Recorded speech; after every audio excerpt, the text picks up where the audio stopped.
ایک شخص نے ایک غلام خریدا۔ آج کے دور میں تو کسی کو گھر میں ملازم رکھنا ہو تو وہ نوکری پہ جاب پہ رکھتا ہے نا، پہلے ایسا نہیں ہوتا تھا، پہلے غلام خریدے جاتے تھے۔ انہوں نے غلام خریدا۔ اچھا، جب غلام خریدا تو غلام کہتا ہے حضور میری 3 شرطیں ہیں۔ اچھا، بات بڑی عجیب تھی، غلاموں کی شرطیں نہیں ہوتی ہیں۔ آپ نے کہا اچھا تم بھی شرطیں لگاؤ گے، بتاؤ کیا شرطیں ہیں؟ تو کہتا ہے حضور پہلی شرط تو یہ ہے کہ آپ مجھے فرض نماز کے وقت منع نہیں کریں گے، نماز پڑھنے دیں گے۔ اچھا، وہ آقا بھی دیندار تھا، نیک آدمی تھا، کہتا ہے ٹھیک ہے مسلمان ہوں، نماز سے کیوں روکوں گا، اوکے۔ کہتا دوسری شرط یہ ہے کہ دن میں جو چاہے کام لے لیں، رات مجھے آپ چھوڑ دیں گے۔ کہا ٹھیک ہے مجھے کام دن میں لینا، میں بھی رات آرام کرتا ہوں، تم بھی رات آرام کرنا۔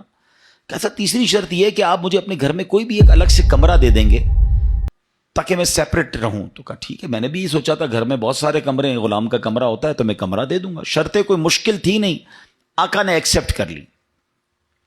غلام گھر پر آیا، بڑا محنتی غلام تھا، دن میں کام کرتا، رات اپنے کمرے میں چلا جاتا۔ ایک دن آقا چلتے چلتے اس کے کمرے کے پاس سے جب گزرا تو دیکھا عجیب منظر ہے، کمرے کی چھت کھلی ہوئی ہے، آسمان سے نور برس رہا ہے، غلام سجدے میں ہے، اللہ کی عبادت کر رہا ہے اور اللہ کو رو رو کر یہ عرض کر رہا ہے کہ میرے مولا میں غلام ہوں، دن میں میری ڈیوٹیز ہیں، اگر یہ کام نہ ہوتا تو میں دن بھی تیری عبادت کرتا، رات بھی تیری عبادت کرتا۔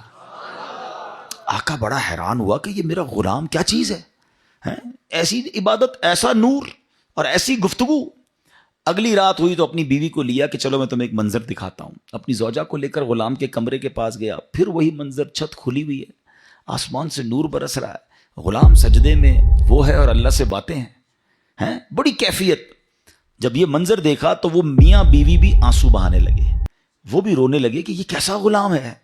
صبح ہوئی تو غلام کو آقا نے بلایا اور کہا کہ ہمیں پتہ چل گیا ہے تمہاری رات کی عبادت ہم نے دیکھ لی ہے، تم اللہ سے یہی کہہ رہے تھے نا کہ یا اللہ میں مجبور ہوں، اگر دن میں بھی فارغ ہوتا تو تیری عبادت کرتا، رات میں تو تیری عبادت کرتا ہوں۔ تو ہم میاں بیوی نے فیصلہ کیا ہے کہ آج کے بعد تم آزاد ہو، جاؤ دن میں بھی عبادت کرو، رات میں بھی اللہ کی عبادت کرو۔ اچھا، ہماری جگہ کوئی ہوتا تو بڑا خوش ہو جاتا کہ چلو یار انعام مل گیا، غلام کو آزاد ہونا بڑی نعمت تھی۔ مگر وہ غلام دراصل وہ آقا بننے کے قابل تھا، وہی آقا تھا، وہ بڑا کمال کا بندہ تھا۔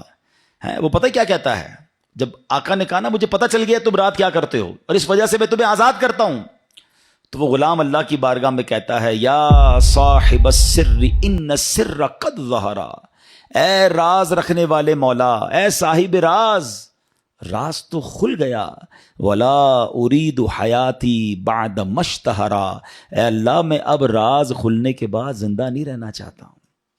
اور یہ کہا اور اس کی روح نکل گئی، اس زمین پہ باڈی آتی ہے اور وہ انتقال کر جاتا ہے۔ اس غلام کی عبادت لوگوں کو پتہ چل گئی ہے، اس کا راز کھل گیا۔ وہ کہتا ہے مولا اب جینا نہیں ہے، میں تو عبادت تیرے لیے کرتا تھا نا، میں جانتا تھا مالک تو جانتا تھا، اب تو لوگوں کو پتہ چل گیا۔ اب بتائیں ہمارا کیا حال ہے؟ ہم تو عبادت بہت سارے لوگ کرتے ہی اس لیے کہ لوگوں کو پتہ چل جائے، وہ اس لیے کر رہا ہے کہ رب دیکھے اور کوئی نہ دیکھے، اور ہماری اکثریت ان کاموں میں لگی ہوئی ہے کہ دنیا دیکھے میں نے کیا کیا ہے۔ نیکی کر دریا میں ڈال، بچپن میں سنتے تھے، اب نیکی کر سوشل میڈیا پہ ڈال، جو کرنا ہے لوگوں کو بتانا ہے، جو نیکی ہے سب کو بتانا ہے۔